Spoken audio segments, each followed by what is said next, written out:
Well, greetings out there in YouTube land, and welcome to today's Part 3 video on full wave bridge rectifiers. In Part 2, we discussed full wave rectification, in which a center-tapped 650 volt AC RMS power transformer was used to produce two equal but opposite out-of-phase 325 volt AC outputs. Each of these outputs was run through a diode to block the negative waves and only allow the positive waveforms to pass. These highly rippled and, in effect, half-wave rectified waveforms were then combined and we had a rippled DC output of 325 volts RMS, ran it by an electrolytic filter capacitor, and we ended up with a very smooth 325 volts DC RMS for our amplifier circuit. Now let's discuss the first major difference between full wave and full wave bridge rectification. Recall that for full wave we had to have a 650 volt AC output from the power transformer, and it had to be center tapped. For full wave bridge rectification, we only need a single 325 volt output with no center tap. Therefore, right off the bat, we can see that full wave bridge rectification will allow us to use a smaller, lighter, cheaper power transformer. Instead of the 1 to 5.4 winding ratio of the full wave transformer, we can use the single 1 to 2.7 winding ratio transformer for our full wave bridge rectification. Now here's a diagram of full wave bridge rectification. We'll go through it step by step. And we notice that the price we pay for using the simpler uncenter tapped power transformer is we have to add two more diodes to our circuit. Okay, let's discuss the rectification process. Once again, hand acting is called for. We see that when the AC input charges our power transformer winding positive at the top, negative at the bottom, we have the positive wave here, the negative wave at the bottom. The positive wave will march forward and try to go through this diode, but as you can see, its orientation will not allow positive to pass. So it ends up going through this diode, which is properly oriented, and coming up here to this upper output. Now let's just park it there for a second and take a look at what happens when the polarity changes in our transformer winding. When the polarity reverses, now we will form a positive wave down here at the south end of our transformer winding and a negative wave in the upper output. This positive wave will march along the wire, come up here, and try to get through this diode, but it's oriented the wrong way. So the positive waveform then will pass through this diode and come up here and park itself right beside the positive waveform from the upper output. So as you can see, rather than creating two separate half-wave rectified outputs, we simultaneously create a single rippled full wave rectified output. Now you're probably thinking, well, that accounts for these two diodes. How about these two? Why are they there? Well, bear in mind that anytime you want current to flow through a circuit, the circuit has to be closed. In other words, when a positive waveform leaves the upper end of the transformer winding, it has to have a way to get back to the negative end. And when a positive waveform is generated by this lower output, it has to have a way to return to the upper end of the transformer winding. So let's trace the circuit and see how that happens. We've already seen how the positive waveform produced up here at the north end of the winding can come down here, butt against that diode, and then pass through this one, march up here. Now let's watch. We'll talk about the smoothing in a second, but for now the waveform is going to pass down here through the amplifier circuit and then come back this way. It's going to march along this wire, come here. It's going to come up here, and this, remember, it's a positive waveform. This is going to be an appealing diode, but because it bumped into it on the way out, this one now is closed and will not allow it to pass. So it has to take a right turn, pass through this wire down here, and it can return to the negative end of the transformer. Let me trace it quickly now without all the talk. We come out here, go this way, out here, through the amp circuit, back, come up here, oh, can't go, come through here, around, and we complete the circuit. Now let's look at the other end of the winding, and that is when the positive waveform is generated down here. We saw that it comes along this way, comes up here, butts against this diode, can't get through, so it comes up this way. Okay, it's like I said, we'll talk about the smoothing in a minute. We're going to come through the amp circuit. We're going to come back, and we're going to see that we can't get through that one because it got bumped against and closed. So we're going to go through this one, come up here, and return to the north end of the transformer winding. Let me trace that pathway quickly for us. Out here, up, bump, out, around, down here, bump, come up this way, and returns. So we have a closed circuit regardless of whether the north end is positive or the south end is positive. The rest is exactly like full wave rectification. Our rippled waveforms then will pass by the filter cap, which is oriented positive toward the waveforms, negative to ground, turned into very smooth 325 volt DC, exactly like our full wave rectification, and then sent on to the amp circuit. So the end result is exactly the same, the 325 volts of very smooth DC RMS being sent to our amp circuit, except the means to get this was completely different than it was with the full wave rectification. And as we've already discussed, this method of rectification is much less expensive. We can use a simpler, lighter, smaller power transformer. We have to add 2 diodes, but what's that going to cost us? 50 cents? And the only downside, and it's not terrible, is that when you run your current through 4 diodes instead of 2, you're going to have a little more loss of voltage. So we can expect that this RMS output here is probably going to be a little lower. I've given you the optimum output, but in reality, because of the rectification process, the output's a little lower. We will see in our experiment with the oscilloscope exactly how much lower it is. Now you're asking yourself, if this method is so much less expensive, and we know that amplifier manufacturers are prone to pick the less expensive way to do things, why aren't all amplifiers using full wave bridge rectification? Instead, I would say the vast majority, particularly of vintage amps, use full wave rectification. Well, I believe the answer it lies in the fact that no rectifier tube I know of can serve as a full wave bridge rectifier.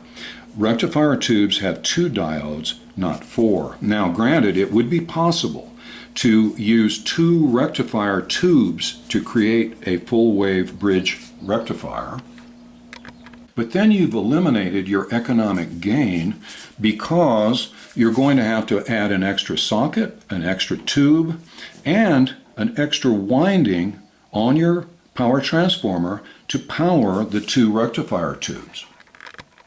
So if you're going to use tube rectification, as almost all vintage amps do, you're pretty well stuck with the 2-diode form, which is full wave rectification, rather than the 4-diode form, which is full wave bridge rectification. A lot of modern amps have gotten away from tube rectification and do now use full wave bridge rectification. Well, enough of all this idle chatter. Let's move out into the workshop and use the oscilloscope to watch step by step how this type of rectification occurs. I thought it might be nice to take a little break here and discuss another hobby that Rusty, Jack, and I really enjoy, and that is building and flying radio-controlled quadcopter drones. Let's take a quick tour. This is a 9-channel radio that sends control information to the receiver up here on top, and then it is relayed to a flight control board back in here, which then uses that information to control the speeds of the motors and some of the other onboard equipment. Since I use this primarily for aerial photography, I've built a gimbal under here. It's a 2-axis computer-controlled gimbal, which will maintain the camera in exactly the same position no matter what the quadcopter is doing. And this gives us some really nice stable aerial video footage.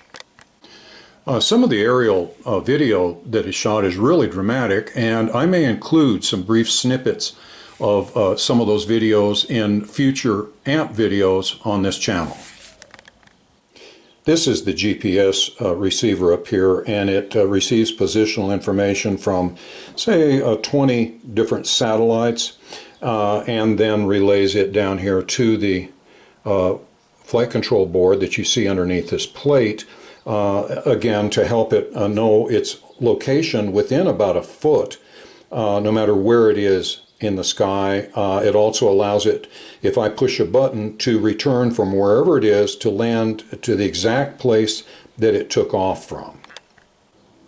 I have a very bright LED at the rear, which helps me know the orientation of the quadcopter in a 360-degree circle. I always know when it is flying away from me. Under here is a 4,000 milliamp 11.1 volt LiPo battery, which provides the power for all of the onboard equipment, the motors, the gimbal, and all the computer controls. These motors are rated in an unusual manner. These are about 1,000 kV motors, which means for every volt of DC you apply to the motor, it will rotate at 1,000 RPM. So if I apply 12 volts to each of these motors, they will each be rotating at 12,000 RPM, which when you combine it with a 10.5-inch propeller gives you quite a bit of lift. Under here at the top we have a small circuit board that converts some of the 12 volts from the battery into 5 volts to operate the flight control board and other computer gear. And we have a voltage monitor here. You don't want this thing to run out of power while it's 400 feet up in the air. So this provides a warning when the battery is getting low and the copter needs to return home. It also has a built-in failsafe that when that power gets low enough, the flight control board will automatically return it to the exact point from which it took off. Now, just like amplifiers, you can buy kits to build these on the internet, or you can buy them already made. In this case, I ordered all the parts separately. I picked out what I thought were the best possible parts and assembled this one from my own design. Well, that's about it. Let's get back to amplifiers. And now it's time for our experiment with the full wave bridge rectifier. I'm going to use exactly the same transformer that I did in the full wave experiment. It still has an 8.77 to 1 winding ratio. And we're going to use the old trusty Variac to apply exactly 120 volts of AC RMS to the primary winding. And there we go, exactly 120 volts AC input to our primary of the transformer. And I hope we know by now that corresponds to about 170 volts AC peak. Now, instead of using the center tap that we used in the full wave experiment, we're going to use simply the two main outputs from the secondary of the transformer. And we see that the output from our secondary is about 14.08 volts AC. Then I'll write it down here, 14.08 volts AC RMS output, which equates to 19.9 volts AC peak, and we know that the oscilloscope is going to be giving measurements in peak voltage. Speaking of the oscilloscope, let's hook up the probe to the first channel and take a look at what the AC looks like coming out of our secondary. Okay, here's an oscilloscope view of the output from the transformer. As we can see, counting from the midline up, the positive waveform extends to almost 4 squares, and that's at 5 volts per square. So we're looking here at a little less than 20 volts AC peak output from our transformer. And here's a full wave bridge rectifier that I soldered up using 4 diodes, and you can tell from the bands on the ends that the diodes are oriented exactly as they were in the diagram. I know this looks like a wiring nightmare, but you're going to have to trust me that all the jumpers are in the right place. We're going to go from the top here of the bridge across past the smoothing filter capacitor to a dummy resistor that I'm going to use to stand in for an amplifier circuit. This particular resistor is a 50 watt 27K resistor, so not a whole lot of current is going to be flowing through it. Now let's take a look at the DC voltage that's being applied to our dummy amplifier circuit. See that it's 12.11 volts DC, and that would be RMS, not peak. Now let's hook our oscilloscope probe up to the positive output from the bridge. Because we've already measured an output of 12.11 volts DC RMS, I expect the scope to have an image that is more like 17.12 volts DC peak. And here it is, 1, 2, 3 squares up, and then about 2 more. So it's a shade over 17 volts DC output. And notice that it's highly rippled. Okay, now let's take a look at that rippled output and see what happens when I attach the filter capacitor. Boom. From rippled to smooth in one simple step. So now we have extremely smooth 17 volts of peak DC output to send to our amplifier circuit. Also, this is kind of interesting to watch. I'm going to turn the power off to the transformer and watch what happens. Because the filter capacitor has stored up a charge, it's slowly discharging through the circuit, and this is why even when you turn an amplifier off, because the filter capacitors have stored voltage, you have to be very careful about touching any of the internal parts. Here, in all this time, what's this, 10 or 12 seconds? If you look, it's still holding a fairly stout charge. This is why you must always drain the filter capacitors before you touch an amplifier circuit. Now let's throw in an extra step. I'm going to replace the 30K ballast resistor that I was using to imitate the amplifier circuit, and I'm going to replace it with a 2K resistor. Now, with this lower resistance in place, there will be current flow through the circuit. Let's see how that affects the capacitor's ability to smooth out that rippled DC. Okay, we're back now to that highly rippled 17 volt DC output from our bridge rectifier. Watch what happens now when I install the filter capacitor. Not as smooth, is it? Notice we still have some ripple. Now, after the last video, some people said, well, why do we have 3 or 4 filter capacitors in a circuit if one seems to do such a fabulous job? The reason is that my experiment with the full wave rectifier was not exactly like an amplifier circuit because very little, if any, current was flowing through it.